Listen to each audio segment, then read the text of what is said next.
Invocando a proteção divina, declaro aberta esta sessão, dando as boas-vindas a todos, saudação a todos, conclamo apreciar a ata da última sessão.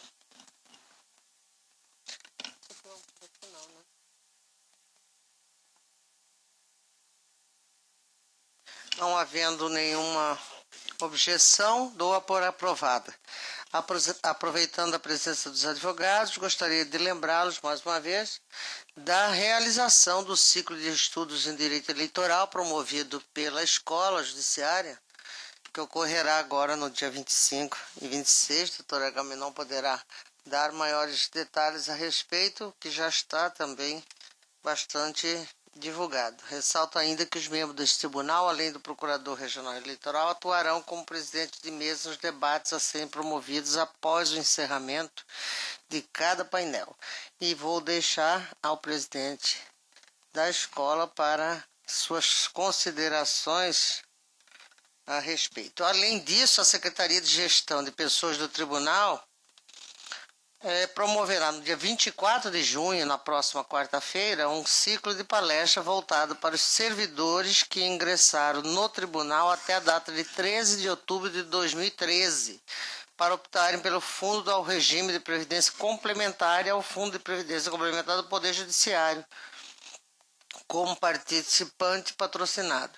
Este ciclo abordará temas relacionados aos aspectos jurídicos da aposentadoria e do regime complementar. As palestras serão ministradas pela servidora Madeleine Nunes e pelo representante da Funprest Jude, Edmilson Chagas. Por fim, destaco que ambos os ciclos de palestras são abertos ao público interno e externo. Doutora Agamenon, gostaria de fazer mais algumas considerações a respeito do nosso ciclo? Senhor presidente, bom dia a todos, bom dia aos membros, doutor Muca, doutor Brazac, doutor Cirineu aqui presentes.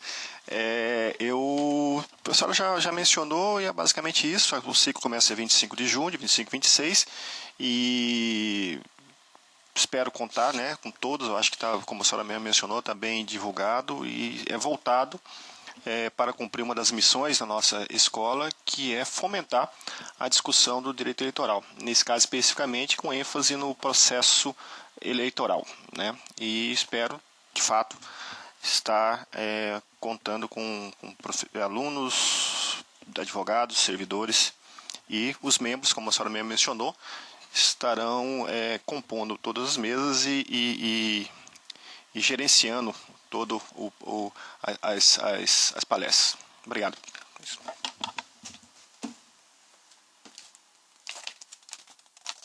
A seguir, a continuação de julgamento, processo 185-1866, agravo regimental em representação, captação ilícita de sufrágio, deputado estadual, agravante Mauro Luiz Sávio. Relator, doutor Lídio Modesto, que que proferiu o voto e negou o provimento ao regimental. Doutor Flávio Bertin acompanhou o relator, doutor Ricardo Almeida acompanhou também o relator e o desembargador Luiz Ferreira pediu vista. Antecipou o voto do doutor Pedro Francisco acompanhando o relator. Doutor Alberto Pampado também já proferiu seu voto e deu provimento ao regimental. O voto divergente, portanto, do doutor Alberto. Com a palavra, desembargador Luiz Ferreira. Muito obrigado. Ministros pares, pedi vista dos autos para melhor apreciar o contexto do facto probatório até então debatido. Como já destacado no relatório, cuida-se de agravo regimental interposto pelo representado Mauro Luiz Sávio, no qual pleiteia o reconhecimento da ilicitude do suporte probatório que motivou a representação por captação ilícita de sufrágio, com consequente indeferimento desordem confuso no artigo 22.1, letra C da Lei Complementar 64/90. De fato, analisando toda a documentação que instrui este caderno processual, observa sem maiores esforços que algumas questões merecem ser abordadas, sobretudo porque aparentemente violam preceitos constitucionais que regem o sistema processual brasileiro. A propósito, impõe-se destacar, por importante, que o provimento número 3 de 2014 da Corregedoria Regional Eleitoral MT dispõe tão somente acerca do poder de polícia na propaganda eleitoral. No entanto, na hipótese em debate, extrai-se da notícia de irregularidade juntada à Folha 22 que a denúncia encaminhada ao conhecimento do cartório eleitoral se referiu à distribuição de combustível com fins eleitorais, cuja tipificação não é objeto do referido normativo. Desse modo, é forçoso concluir que o referido provimento não confere legalidade para a precipitada diligência levada a cabo pelos serventuários dessa Justiça Eleitoral perante o escritório da empresa de propriedade do Sr. Eustácio Bueno de Almeida. Por outro lado, ainda que fosse legítima a abordagem reprochada, estou assentado no termo de constatação que se encontra a folha 25, que não foi verificada a distribuição de combustível no local indicado na denúncia. Isso significando dizer que não houve qualquer flagrante eleitoral que pudesse validar o acesso dos servidores desta Corte de Justiça no citado escritório. Assim, na situação em alusão, considerando que não foi identificada a ocorrência do ilícito eleitoral, somente com a competente determinação judicial é que poderia haver o ingresso dos servidores deste sodalício no referido local, porquanto abrangido no alcance da garantia da inviolabilidade do domicílio nos termos estabelecidos no inciso 11 do artigo 5º da Constituição Federal, combinado com o parágrafo 4º do artigo 150 do Código Penal, cujos textos prescreve de forma clara e insofismável. Quinto omisso.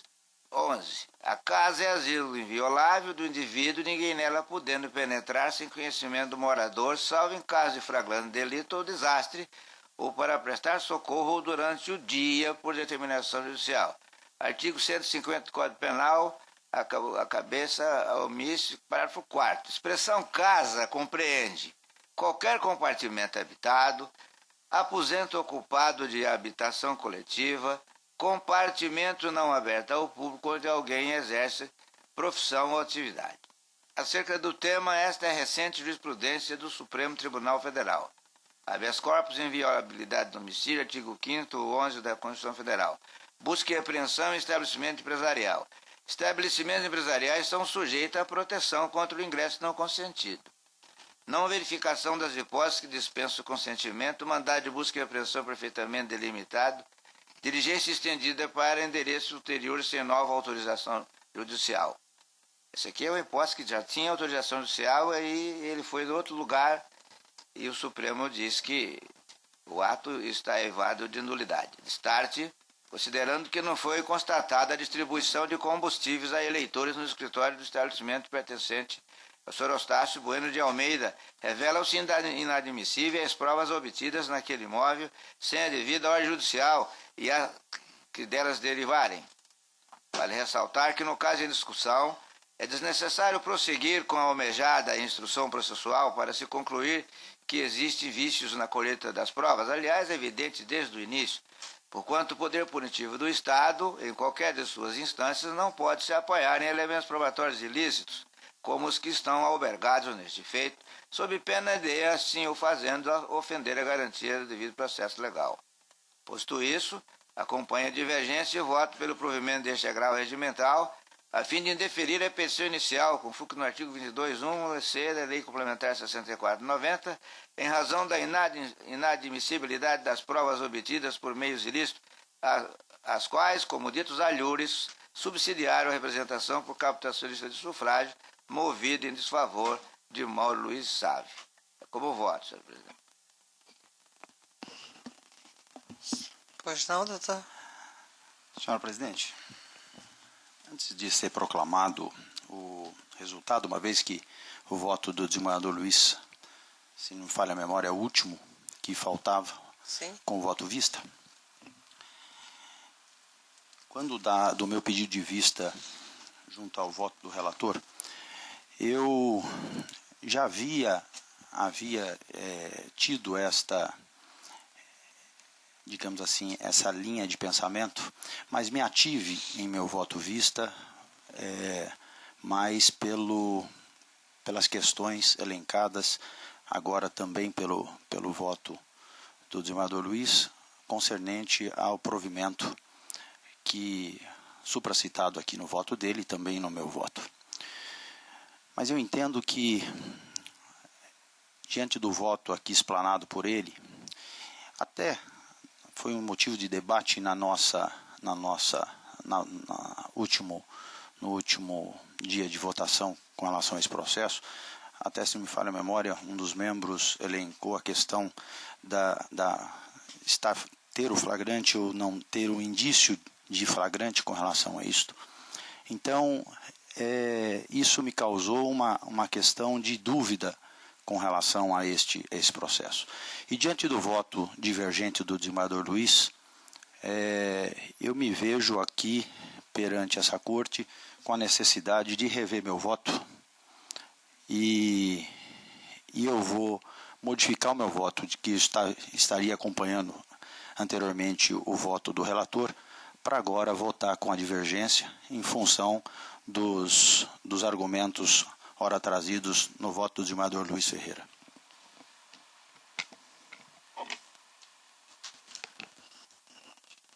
Portanto, relator negou provimento, doutor Ricardo acompanhou o relator, desembargador deu provimento, desembargador Luiz Ferreira, doutor Pedro Francisco acompanhou o relator negando provimento, doutor Alberto deu provimento e doutor Flávio retificou o voto. Nessa circunstância, sinto-me na condição de pedir vista dos autos para a próxima sessão trazer voto escrito a respeito do fato.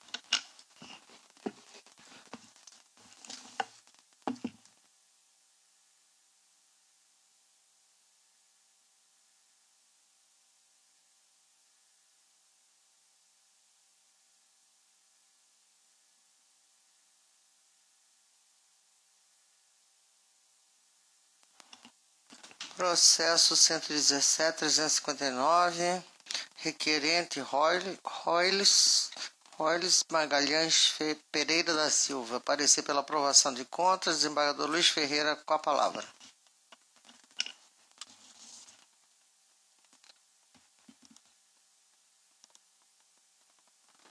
É o 2, né, presidente? Abre. Não quer abrir. Você tem que liberar. Aqui. Esse processo aqui. Isso. Não quer abrir. Será que tem que liberar? Deixa eu fechar o sistema e abrir de novo. Dá uma travada.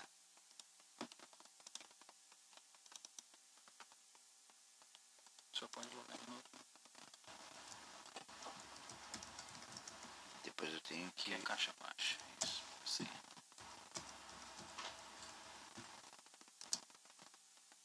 Agora vamos ver. Agora abriu.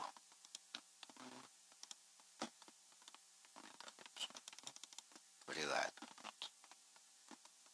Senhora Presidente, pedindo escusas aqui pela falta de traquejo do relator, mas trata-se de prestação de conta apresentada por Royles Magalhães Pereira da Silva, candidata ao cargo de deputado estadual pelo SD nas eleições de 14.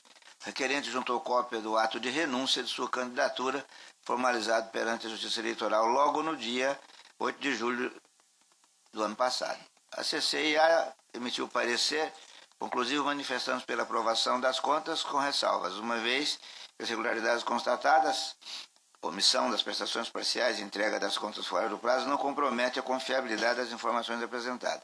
Instada a se manifestar, a Procuradoria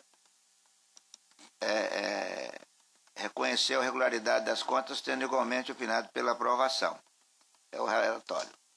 Ouça toda a Procuradoria. Senhora Presidente, mantém o parecer.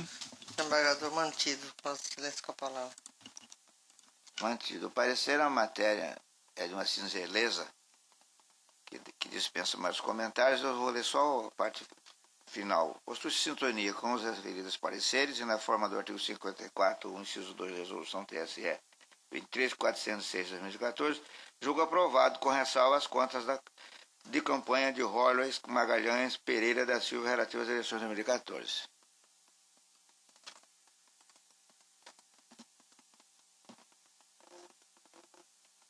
Doutor Pedro Francisco? Estou de acordo. Doutor Agamenon? Doutor Lídio? Doutor Flávio Alexandre? De acordo, excelência. Doutor Ricardo Gomes. O Tribunal, por unanimidade, aprovou com ressalvas as contas do candidato Royles Magalhães Pereira da Silva, nos termos do voto do doutor relator, em consonância com o parecer ministerial. Chamo a julgamento o processo 115.453, prestação de contas, requerente Mário Márcio Pereira. Parecer pela aprovação das contas, desembargador Luiz Ferreira é o relator, está com a palavra.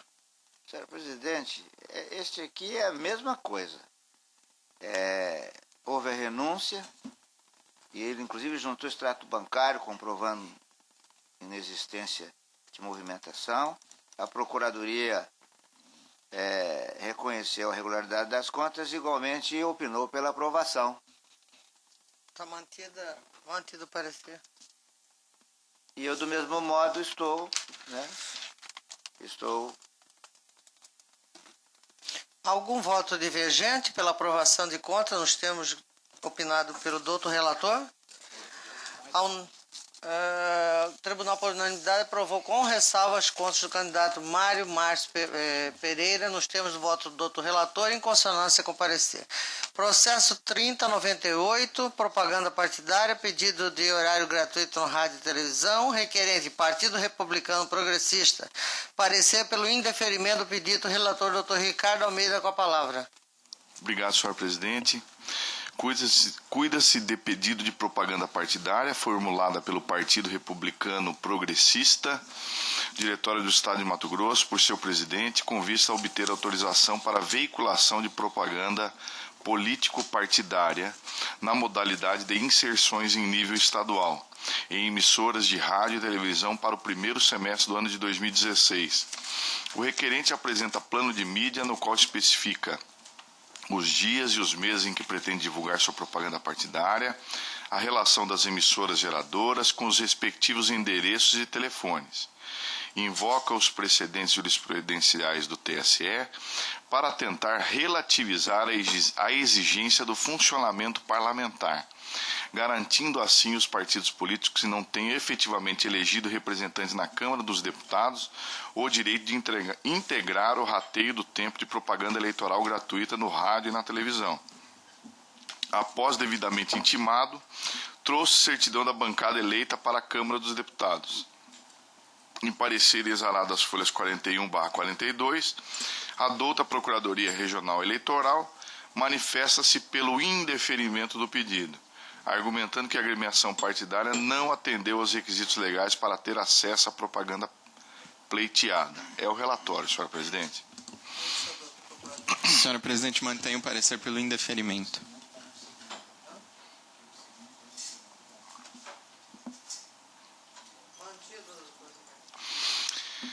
O acesso gratuito ao rádio e à televisão pelos partidos políticos encontra-se previsto nos artigos 45 e seguintes da Lei 9.096/95, regulamentados pela Resolução 20.034 de 97 do Tribunal Superior Eleitoral, com as alterações introduzidas pela Resolução 22.503 de 2006, também do Tribunal Superior Eleitoral. Eu cito aqui o artigo 5º da citada resolução, que eu peço vênia para não ler, e digo o seguinte: compulsão dos autos, nota-se que o pedido é tempestivo, uma vez que fora protocolizado em 12 de março de 2015. Observa-se ainda que foram indicadas as datas para a veiculação das inserções, bem como apresentada a relação das emissoras geradoras com os respectivos endereços e telefones. Infere-se também que o requerimento foi subscrito por legítimo representante do órgão partidário. Contudo, além do cumprimento das formalidades citadas, o direito à veiculação de propaganda partidária gratuita exige a demonstração de que o partido político atende às exigências previstas no artigo 57, inciso 1 da Lei 9.096 de 95. A qual também peço vênia para não ler, e concluo e prossigo, a jurisprudência do Tribunal Superior Eleitoral é pacífica no sentido de que as inserções regionais de propaganda político-partidária gratuita dependem do cumprimento dos requisitos estabelecidos no artigo 57, inciso 1, a linha A da Lei 9.096/95, quais sejam a eleição de representante na Câmara dos Deputados em 2 eleições consecutivas em no mínimo 5 estados e 1% dos votos apurados no país, não computados os brancos e os nulos. Quanto do julgamento do RESP 21.334 de Santa Catarina, o Tribunal Superior Eleitoral declarou a inconstitucionalidade da parte final da linha B do inciso 3º do artigo 57 da Lei 9.096/95, no que tange a expressão, abre aspas, onde hajam atendido ao disposto no inciso 1b, não mais exigindo para a referida veiculação a eleição de representante para a Assembleia Legislativa e Câmara dos Vereadores, bem como a obtenção de 1% dos votos apurados na circunscrição, não computados os brancos e os nulos. Nota-se, portanto, que embora não seja mais exigível o cumprimento do requisito estabelecido no artigo 57, inciso 3º, inciso 3, a linha B, da parte final da Lei 9.096/95, o preenchimento das condições previstas no artigo 57.1, a linha A, da referida lei ainda é obrigatório. Nesse sentido, é firme a orientação do TSE, abre aspas, para fins de propaganda política partidária sobre o partido continuar obrigado a comprovar a eleição para a Câmara dos Deputados de representante em no mínimo 5 estados da Federação e a obtenção de 1% dos votos apurados no país, não computados os brancos e os nulos. Precedente o recurso extraordinário 172-1863 da relatoria do ministro Gilson Dipp. Observa-se da certidão de folhas 37 que o partido requerente elegeu tão somente 3 deputados federais nas eleições de 2014. De tal forma, nítido concluir que o partido não preencheu os requisitos legais necessários para a difusão da propaganda partidária.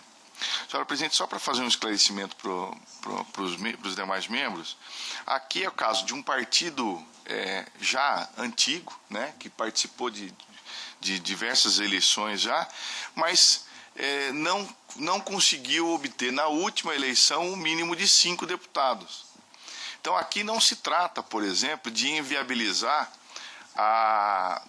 aquele início do partido, né? Foram dadas todas as condições para que o partido se viabilizasse eleitoralmente, mas nas últimas eleições ele obteve somente 3 deputados na Câmara Federal, de modo que aí não se trata de uma limitação de forma desigual, né? Ou melhor, foi dada a oportunidade, o partido é que não obteve aquele mínimo necessário.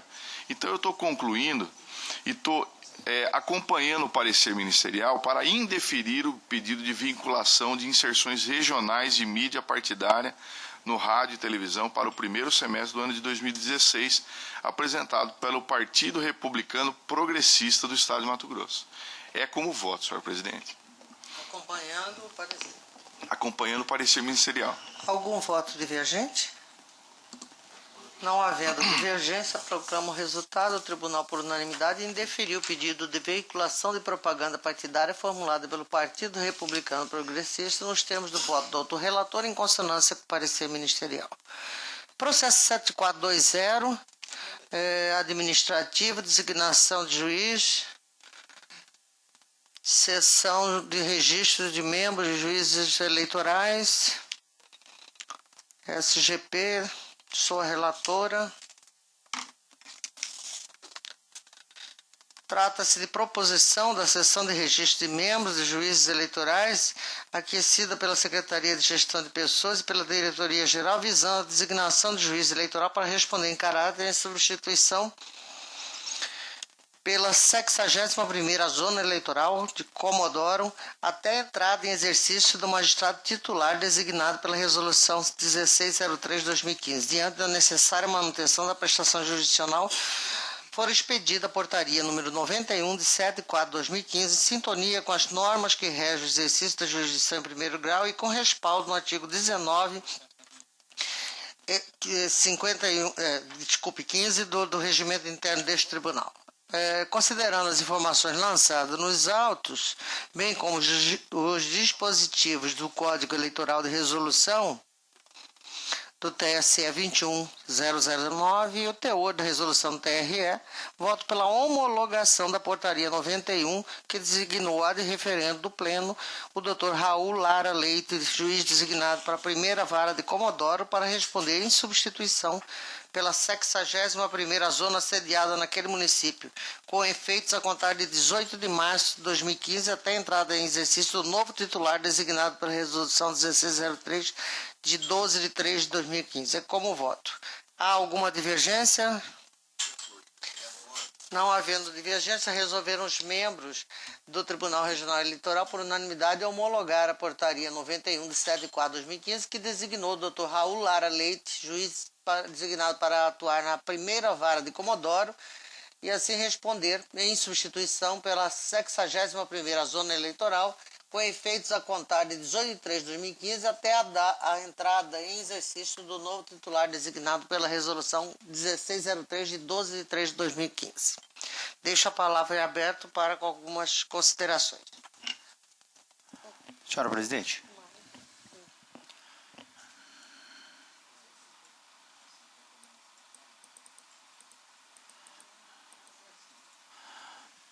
Senhora presidente, acho que nós estamos com um probleminha aqui que acho que nós precisamos ajustar. O desembargador colocou em votação um processo, esse processo do senhor Roulis Magalhães, e segundo minha assessoria está colocando, eu realmente lembrei, mas o desembargador já estava no meio do voto, eu tenho um processo dessa mesma pessoa no gabinete, autuado antes, pelo que se trata, mesmo processo.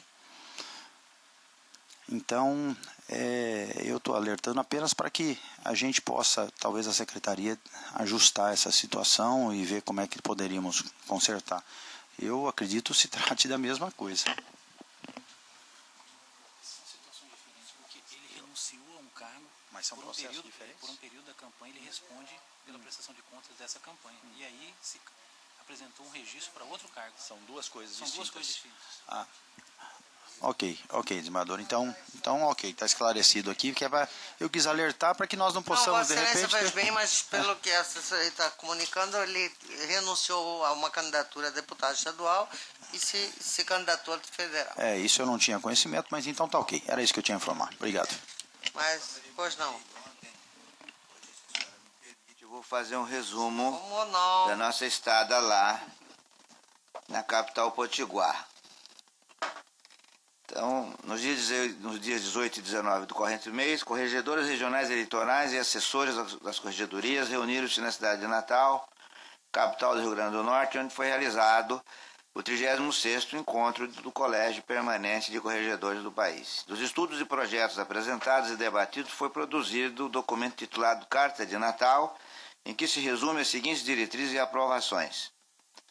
Aqui está tudo entre aspas. 1. Solicitar ao Tribunal Superior Eleitoral maior apoio logístico a fim de permitir o cumprimento das metas estabelecidas para a finalização do atendimento ordinário por meio da biometria. Entre parênteses, pretende-se que o TSE estenda os prazos, disponibilize os chamados kits biométricos o mais rápido possível, bem como adote outras medidas administrativas e orçamentárias para que os TREs possam alcançar suas respectivas metas com maior tranquilidade. 2. Propor ao Tribunal Superior Eleitoral a elaboração de resolução conjunta ou outro expediente, entre parênteses, termo de cooperação ou acordo, fecha parênteses, com o CNJ, a fim de que sejam harmonizadas as diretrizes entre as duas instituições, com a finalidade de melhoria dos serviços judiciários prestados ao cidadão brasileiro. A medida visa maior clareza na definição das metas do CNJ junto à Justiça Eleitoral. 3. Propor a alteração dos artigos 18 e 26 da Resolução TSE número 21.538/2003, com a extensão do parâmetro utilizado na revisão biométrica para que haja a possibilidade de processamento do requerimento de alistamento eleitoral sem inativação do Código de Inelegibilidade 540, porém com a emissão do título eleitoral, ficando a análise da não quitação para fins do registro de candidatura. entre parênteses, de caráter eminentemente técnico, busca-se aqui que aquele cidadão declarado inelegível possa fazer operações de revisão biométrica, sem, entretanto, deixar de se registrar sua real situação junto ao cadastro eleitoral, fecha parênteses. 4. Sugerir à Corregedoria Geral Eleitoral a criação de novo código ou motivo, forma de ASE, atualização do serviço do eleitor, para registro do cadastro do eleitor, contemplando a decisão que julgou as contas como não prestadas, quando entregues tempestivamente pelo candidato em momento posterior, bem como delegar às corregedorias regionais a alteração do motivo / forma dos códigos de ASE, atualização de situação do eleitor, tal qual se dá com o complemento, entre parênteses, medida técnica, que visa melhor registrar junto ao cadastro eleitoral a situação de contas não prestadas pelo candidato, fecha parênteses. 5. Solicitar à Corregedoria Geral Eleitoral a criação de mecanismo que permita o envio automático dos lotes de RAI, requerimento de alistamento eleitoral, para processamento em ano eleitoral, quando não enviados até a data final, a fim de não prejudicar os eleitores no caso de eventual omissão dos cartórios eleitorais. Entre parênteses, ação que visa dar maior agilidade e transparência no processamento de requerimentos de alistamento eleitoral, fecha parênteses. 6. Sugerir à Corregedoria Geral Eleitoral a criação de mecanismo de inativação automática do Código de Inelegibilidade -540 nas hipóteses da linha E da Lei Complementar 64/90, quando não se tratar de decisão colegiada. Entre parênteses, ferramenta que busca maior agilidade no cadastro eleitoral na situação em que se expirou a condenação e o prazo de inelegibilidade. Fecha parênteses. 7. Sugerir a adoção do sistema Justifica para todos os tribunais regionais, entre parênteses, sistema apresentado pelo TRE de Santa Catarina, já adotado também pelos regionais do Rio Grande do Sul e do Distrito Federal nas últimas eleições, onde o próprio eleitor faz suas justificativas de ausência das eleições por meio eletrônico, eliminando-se papéis e custos com correios. Nos próximos dias, se todos concordarem, solicitarei, e se Vossa Excelência assim permitir, a inclusão do TRE do Mato Grosso no compartilhamento do tal sistema para ser usado e disponibilizado já nas próximas eleições. 8. Criar uma comissão para acompanhamento das propostas do encontro de representantes encaminhados ao Colégio de Corregedores. Norte, as regiões ficaram assim: Norte, Acre, Amapá, Nordeste, Pernambuco e Ceará, Sudeste, São Paulo e Minas, Centro-Oeste, Mato Grosso e Distrito Federal, Sul, Paraná, para que as propostas apresentadas e aprovadas no colégio não sejam esquecidas, entre aspas. Foi aprovada a criação de uma comissão nacional, na qual contaremos com a presença do coordenador de nossa corregedoria, Mauro Diogo, que com muita honra foi escolhido para representar a região Centro-Oeste. 9. Manifestar apoio ao Colégio Tribunal Superior Eleitoral na defesa da não implantação do voto impresso para as eleições de 2016, entre parênteses, entende o colégio que tal medida, se aprovada, causará grandes transtornos nas próximas eleições.